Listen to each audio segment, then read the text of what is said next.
सबसे बड़ा भाग्यशाली कौन है? भाग्यशाली होना सहज नहीं है, अभागा होना बहुत आसान है। कितने लोग इस संसार में अभागे बनकर जन्म लेते हैं और अभागेपन में ही जिंदगी बीत जाती है। दुर्भाग्य की ठोकरें खाते खाते मृत्यु का समय निकट आ जाता है। सदगुरु कबीर साहब कहते हैं, जिनके जीवन में चार बातें होती हैं वे बड़भागी होते हैं। गुरु सेवा, जन बंदगी, सतसंगत बैरा, ये चारों जब हिले तब जानो बड़ भाग। गुरु की सेवा जन कल्याण के कार्य, मानव कल्याण के कार्य और सत्संग और वैराग्य। वैराग्य के बिना सुख नहीं मिल सकता है। जितना अधिक तुम राग में डूबते जाओगे उतना ज्यादा तुम दुख भोगते रहोगे। चुपके चुपके मन को राग से बाहर खींच लो। जवानी का जोश, मन का हिंकार, बुद्धि की कुशाग्रता सहज रूप से तुमको कुसंगत में ढकेल देती है और राग के बंधन में बांध देती है। जवानी तो चली जाती है, बुद्धि का स्मरण भी धीरे धीरे खो जाता है, काले बाल भी सफेद हो जाते हैं, मुखमंडल की चमक दमक भी धीरे धीरे कम हो जाती है, अवस्था ढलती है, वृद्धावस्था आती है। 10 फुट लंबा कूद जाते थे, अब 10 कदम चलने में भी सहारा की आस रहती है। सीढ़ी उतरने में लगता है गिर जाएंगे। इसलिए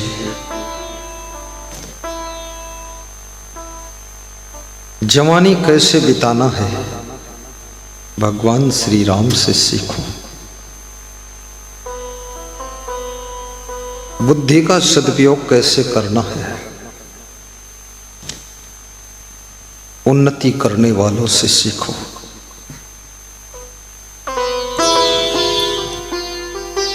गुरु सेवा,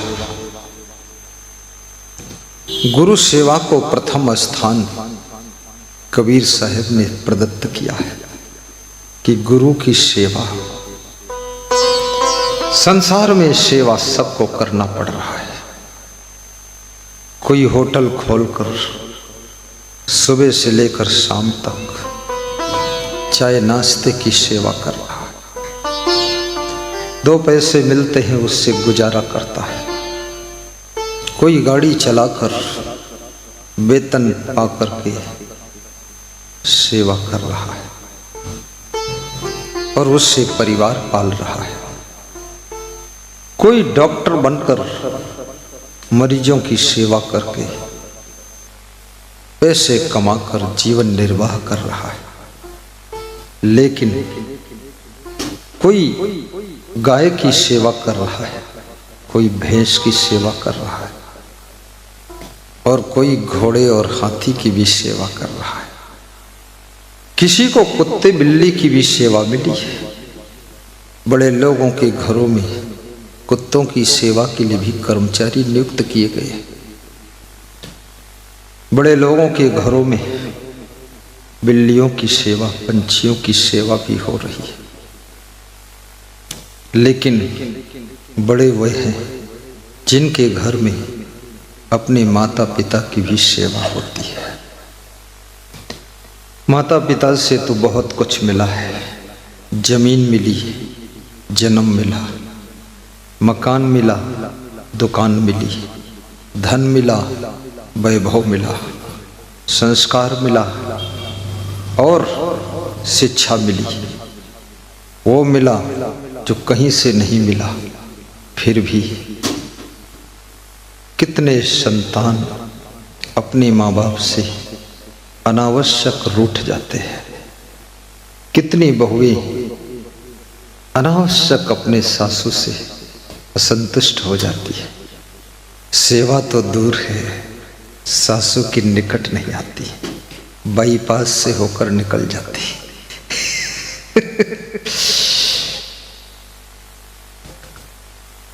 प्रेम बहुत बड़ी चीज है। प्रेम विहीन हृदय सेवा का सौभाग्य नहीं प्राप्त कर सकता है। सर्वप्रथम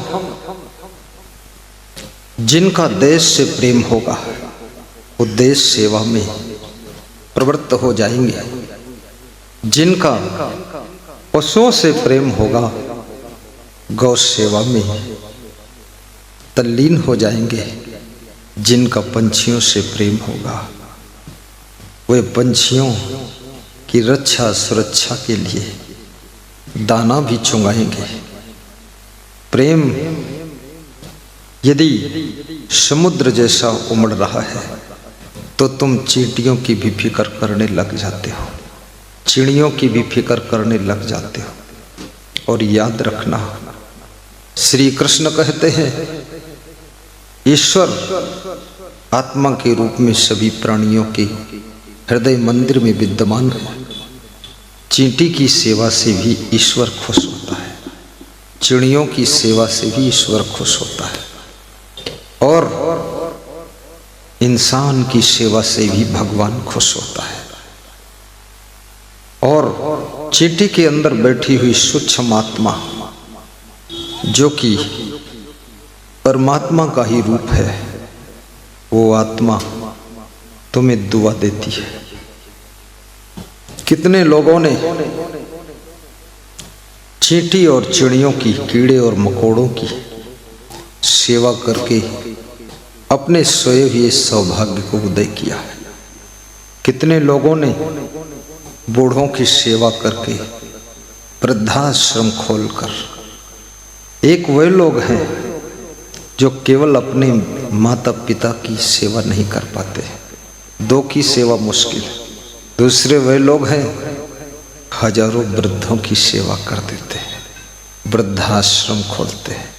सोचिए उनके पास कितना बड़ा दिल और दिमाग होगा, कितना बड़ा प्रेम और स्नेह होगा, कितनी बड़ी उदारता होगी। स्वयं भी अपना धन लगाते हैं।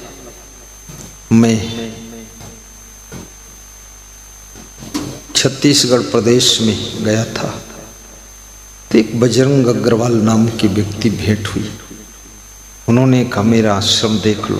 देखने गया तो उसमें 200 वृद्ध रह रहे थे। कोई पागल है, कोई लूला लंगड़ा है, किसी का दिमाग फेल है, किसी का हाथ पांव फेल है, किसी की बुद्धि फेल है, सबकी सेवा हो रही है। तो हमने कहा कैसे करते हो सेवा? बोले जो जिंदल कंपनी के मालिक हैं वे भी इसमें दान देते हैं और हमारे शहर के जितने लोग हैं जिनको हम कहते हैं धनवान हैं वे सब इसमें दान देते हैं। ये वे लोग हैं जिनको घर के लोगों ने घर से बाहर सड़क पर कहीं फेंक दिया है। ऐसे ये बूढ़े माँ बाप हैं, सास ससुर हैं जो कूड़े कचड़े की तरह सड़क किनारे फेंके हुए मिले, उनको उठाकर मैं लाया, उनकी सेवा हो रही है। कृष्ण कहते हैं जब तुम किसी इंसान की सेवा करते हो वो सेवा इंसान की नहीं है, वो सेवा मेरी ही है। मैं ही इंसान के अंदर बैठा हूँ। ईश्वरा सर्वभूतानां हृदय से अर्जुन तिष्ठति। ईश्वर समस्त भूत प्राणियों के हृदय में बैठा हुआ है। तुलसीदास ने मानस में प्रसंग लिखा है। राम ने पूछा वाल्मीकि से कि राम पूछ रहे हैं मैं कहाँ रहूं, मैं कहाँ निवास करूं, मेरा रहने का स्थान बता दो। भगवान भी अपना रहने का स्थान पूछ रहे हैं। वनवास के समय वाल्मीकि से वाल्मीकि कहते हैं प्रभु आप तो मेरा सम्मान बढ़ाने के लिए मुझसे रहने का स्थान पूछ रहे हो, आप ये बता दो आप कहाँ नहीं हो, ये तो बता दो। राम मुस्कुराए, बोले ठीक है फिर भी बताइए। तो कहाँ स्थान बताया है। वाल्मीकि कहते हैं जो लोग सत्संग सुनते सुनते कभी तृप्त नहीं होते हैं, जिनके कान सत्संग से तृप्त नहीं होते हैं, वे लोग याद रखना वही लोग हैं जहाँ तुम्हारे रहने का उनके दिल में स्थान है, वहाँ जाकर रहो। इस सभा में भी मैं देखता हूँ आधुनिक युग में मोबाइल की सुविधा है। कितने लोग मोबाइल में रोज सत्संग गुरु का सुनते हैं, हाथ ऊंचा करके बताएं। इतने लोग सुनते हैं, बहुत सुंदर, लगभग 95% लोग रोज सुनते हैं। लेकिन फिर भी कितनी दूर बिहार से चल कर आए हैं, कितनी दूर खेतिया खेतड़ी से चल कर आए हैं, दिल्ली से आए हैं, कोई पाली से आया है और कोई जयपुर से आया है, कोई किशनगढ़ से आया है। ये क्या हो रहा है। कोई जोधपुर से ही आया है। क्यों आया है? बस गुरु का दर्शन, गुरु का प्रवचन रूबरू सुनूंगा। मोबाइल में तो चित्र से सुनता हूँ, अब सामने बैठकर विचित्र सुनूंगा गुरु जी कैसे सुनाते हैं। इनके हृदय में भगवान का वास होता है।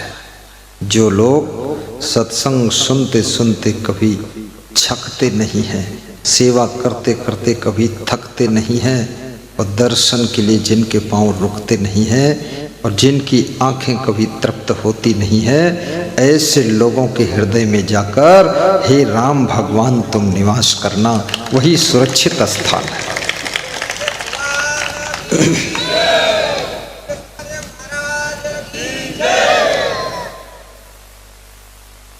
जिनके श्रवण समुद्र समाना, कथा तुम्हारी सुभग शरीरा। जिनके श्रवण समुद्र समाना,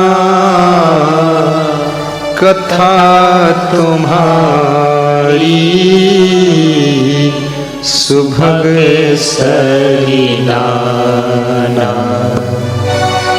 भरहि निरंतर होहि न पूरे, तिनके हृदय बसहु रघुरे। उनके हृदय में हे प्रभु निवास करो, जिनके कान कभी सत्संग से तृप्त नहीं होते। और ये सत्संग राम ने स्वयं शिवरी माता को समझाया है कि शिवरी प्रथम भगति संतन कर संगा, दूजे रति मम कथा प्रसंगा।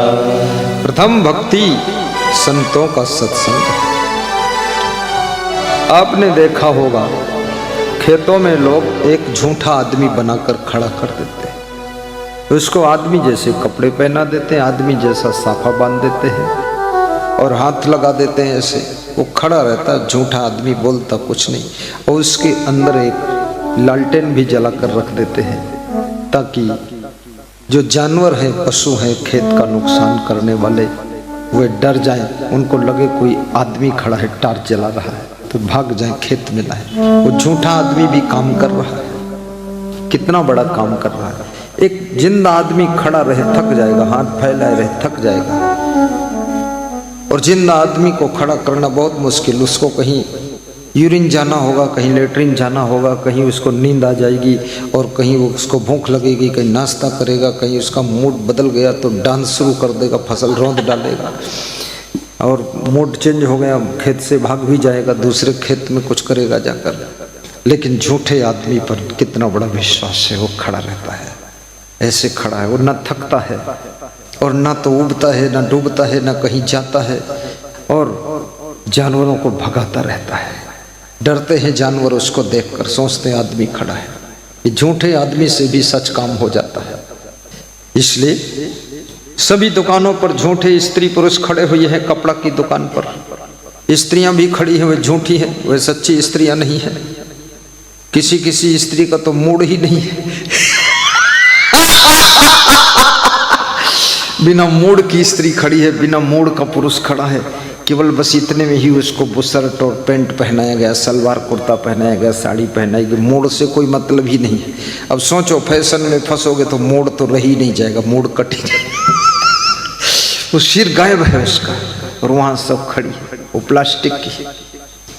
अब वे झूठी स्त्रियों से भी कपड़े का बिजनेस चल रहा है। झूठे पुरुष खड़े हैं कपड़े पहन करके, वो खड़े ही रहते हैं, चाहे वो 50,000 रुपये रोज दे, पर ऐसा कोई खड़ा नहीं रहेगा स्टेचू आदमी। वो थक जाएगा, वो धड़ाम से गिर जाएगा, नींद आ जाएगी। लेकिन वो ऐसा झूठा आदमी खड़ा है, और झूठी स्त्री खड़ी है, और एक से एक कपड़ा, रोज उसका साड़ी लहंगा बदला जा रहा है। कई स्त्रियां सोचती हैं मैं ही इस जगह खड़ी हो जाती, रोज साड़ी बदल जाती, हर घंटे मच्छर रहता है। लेकिन तुम खड़ी नहीं हो पाओगी, तुम गिर पड़ोगी, तुम थक जाओगी, तुम्हें भूख लग जाएगी, नींद आ जाएगी। और वो झूठी स्त्री खड़ी, उसको न नींद आती, न भूख लगती, न प्यास लगती, न नाराज होती है, ज्यों की त्यों खड़ी रहती है। तो उसको भी लोग खरीद कर लाते हैं। 20,000 की झूठी स्त्री, 20,000 का झूठा आदमी, और वो कपड़े की दुकान पर खड़ा है।